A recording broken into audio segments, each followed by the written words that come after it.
Hi, I'm Nyla. And I'm Jonathan.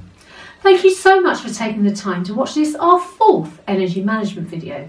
We do hope you enjoyed the previous 3 videos and are using the techniques that we have shared with you. If you're finding it difficult to embed those techniques into your day-to-day life, then please keep watching. This is the video for you. And it's important to recognise that actually embedding these types of activity into our daily life, when life is busy and we have so many conflicting demands on our time, can be challenging. There are really 6 major steps we need to take to move forward to effectively managing our energy. The first is to be aware of the different types of energy there are. The second is to be aware of how they can affect us.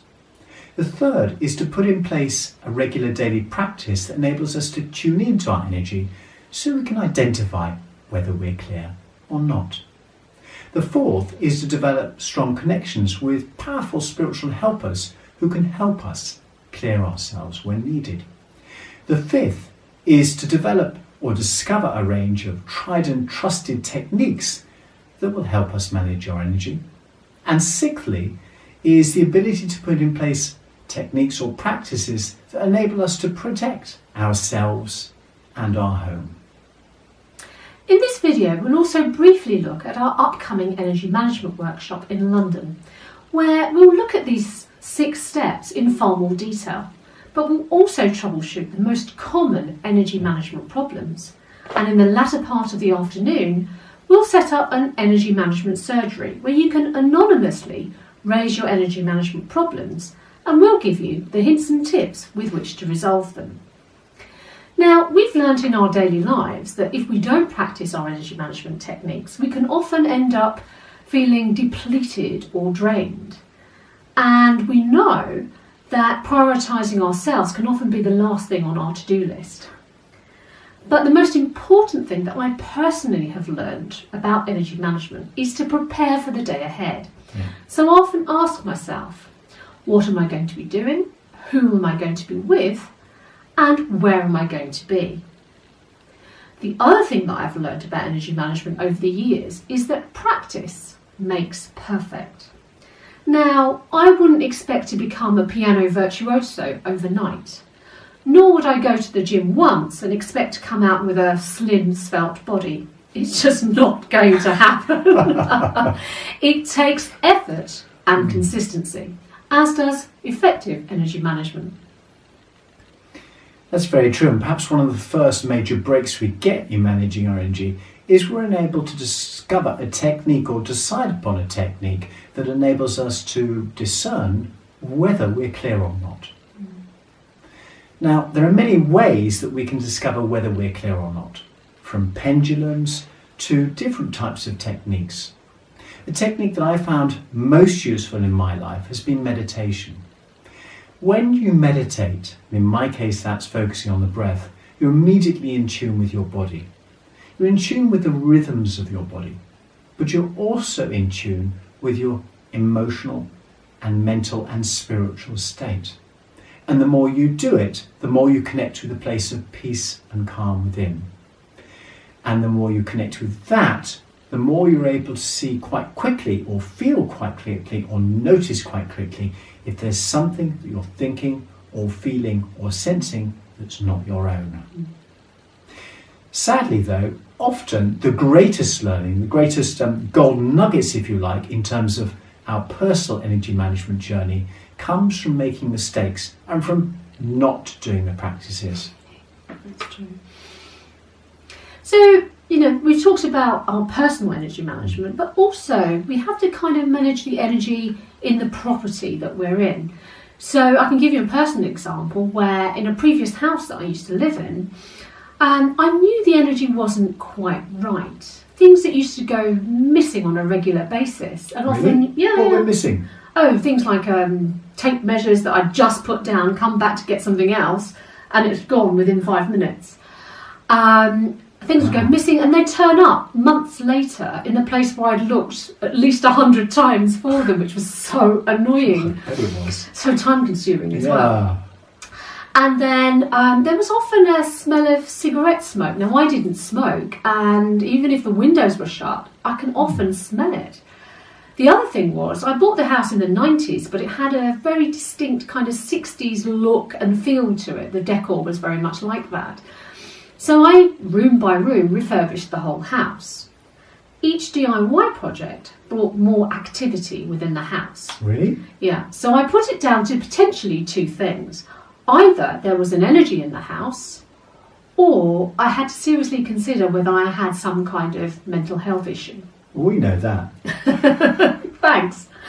So I went to go and see a spirit release practitioner, and she confirmed for me that there was indeed an energy in my house. And he was a previous owner, someone who was quite misogynistic, who absolutely refused to budge from the property and took great umbrage at the fact that I was doing so much DIY around the house, and he didn't like it. So the spirit release practitioner gently moved this chap on to the spirit world, and after that day I no longer had any problems within the house, nor did I have to worry whether I had a mental health issue. I was going to say, that must have been a bit of a relief all round. It was a huge relief, I can't tell you. Then you knew there was a real reason why you were getting all these activity in your house. Absolutely. Well, actually, I remember my own experience in terms of a house being unclear or the energy of the house affecting me was actually when we first moved into this house, which was a long time ago. Yeah. So we moved into this house, and I have to say, we were feeling a little bit tired and exhausted because we'd decided to get married in the same month that we were going to move house. Not the best of decisions. But it worked out. It did eventually We were work still out, talking yes. to each other on our wedding day. Just, yes, there we were. And it felt, when we first saw the house, the energy felt lovely.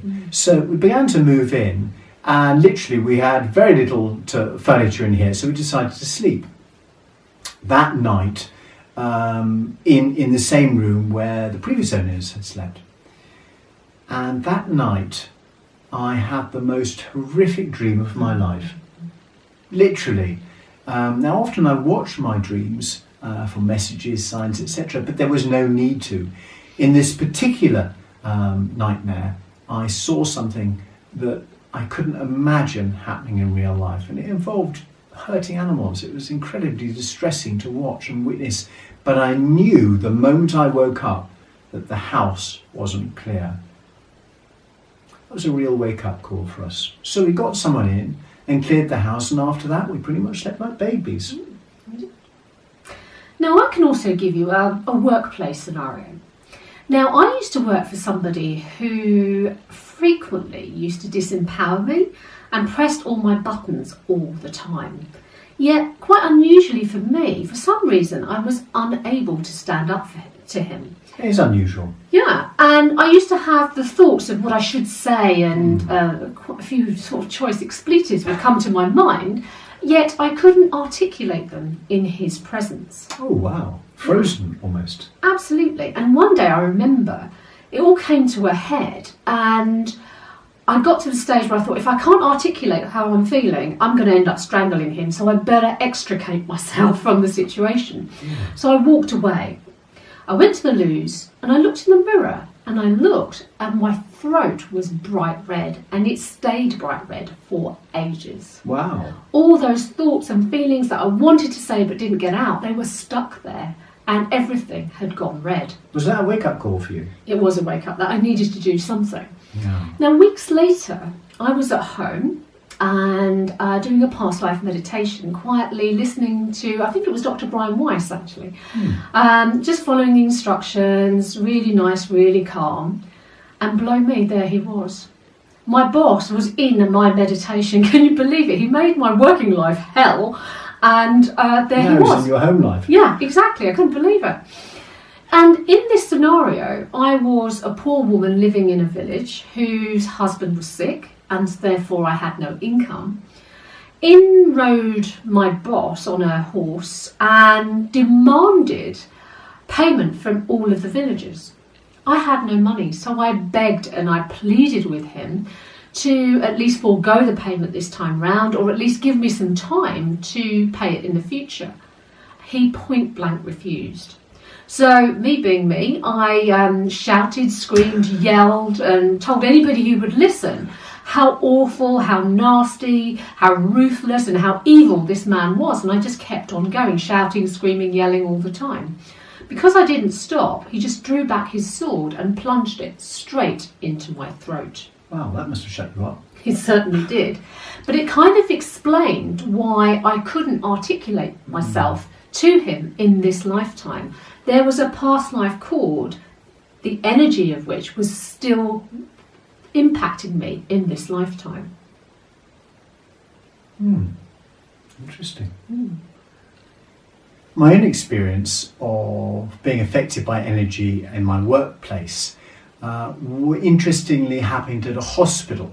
Now, for much of my life, I've spent my time in or around hospitals, but over the last 13 years, I wanted to give something back. So I've begun to be involved in improving services, service modernisation, which has meant I've spent even more time in and around hospitals. Now, hospitals are a great place to recover. However, they're not always energetically clear. In fact, often most hospitals will have earthbound spirits. They'll have thought forms that are difficult. They'll have thought forms of despair, or maybe fear, or anxiety, etc. So generally, if you go into a hospital and you tune into the energy, you can pick some of this stuff up, or at least notice it. So, energy management practices when we're about to go into a hospital is really important. One time I went into a hospital and I had a meeting. I was part of a small group of people who were looking to improve services in palliative care. So that's care of the dying. And I went into a small part of the hospital and was in a meeting, and after about 10 minutes, I think I suddenly lost it. Literally. I started to really lay into everyone and saying, this is bang out of order and this, that and the other. Oops. Even I was shocked by that. I was absolutely distraught, of course. So I tuned into my energy when I left, and I realised that I wasn't clear. I'd picked up quite a few earthbound spirits in this hospital. So I then realised, as I looked more closely, that I hadn't actually effectively done my energy management practices in the morning. And that was why I picked up these energies. So it's important that we really learn over time, through a process of trial and error, what works for us and what doesn't work for us. Looking back on it, it was a really important red flag, because it reminded me yet again that I really need to make sure that my protection was in place in certain places, even if I was going into those places for a few hours or for a day. And it could be a hospital, it could be a GP surgery, it could be going to a funeral. I really had to make sure my protection and energy management techniques were in tip-top shape, so to speak. Now, we've talked about in previous videos and previous workshops the types of energy that can affect us personally, and they include cords, thought forms, negative energies, more rarely psychic attack. But also, there's other things that can affect our energy, i.e. the things that we do, the things that we eat, the things that we drink, perhaps taking medication or recreational drugs. All of that can affect our energy too. Some of the more common questions we get when we run workshops in energy management cover really two major areas. The first is, who are the spiritual helpers and how do we connect up with them? And sometimes, why is it a problem connecting up with them? Why do we really struggle with that? And secondly, it is protection. What works best? And more importantly, how long does it last? Well, both of these underlying challenges have at their root usually common issues. And that is feeling tired, exhausted, depleted, not being able to get out of autopilot, and basically not having a chance to rest and recuperate. So it's important to realise that if that's happening, then we may find that our energy management techniques don't quite work as well as they do normally. So, for example, if we try and connect up to our spiritual helpers and we can't, that may simply be down to the fact that we're too exhausted or shattered. Our energy is here, their energy is up there, they have to come down here, we have to go up there to connect. So it's important in that situation that we acknowledge that. And then, of course, what we can do is we can ask our spiritual helpers to raise our energy and vibration to the level at which we can connect. Wait a couple of minutes and try again, and often that does resolve the issue. The second thing is, how long does protection last and what type of mechanisms can we use? Now, this is a huge subject, but suffice it to say that on average, energetic protection will last something like 8 hours. However, our state and the energy around us can determine whether that is 8 hours or whether it's only a couple of hours. So if we're feeling down, if we're feeling upset, or if we're feeling angry, or if we're feeling anxious or worried, our energy will drop, our vibration will drop, and our protection will also drop. If, for example, we have an attachment, or if we pick something else up, or if we've got some negative energy being sent towards us, that will all contribute to a reduction in the time that this this protection will work. So it's important, A, to keep on trusting that we can connect to our spiritual helpers, try that technique out. And secondly, recognise that actually it's not the protection that isn't working. Often it's just because we need to do it again and again. And sometimes in certain situations, we need to do it repeatedly throughout the day. For example, if we're experiencing negative energy from others. Another question that we're often asked is how can we stay heart-centred and empathetic and yet still be protected and have strong boundaries?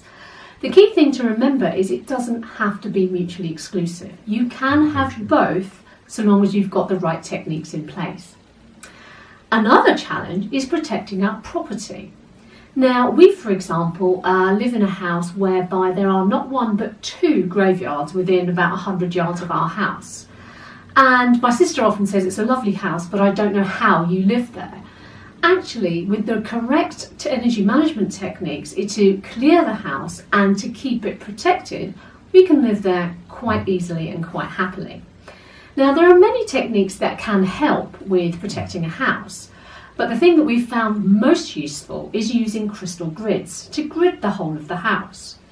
Now, we did quite a lot of research on this one, and we had quite a lot of kind of trial and error.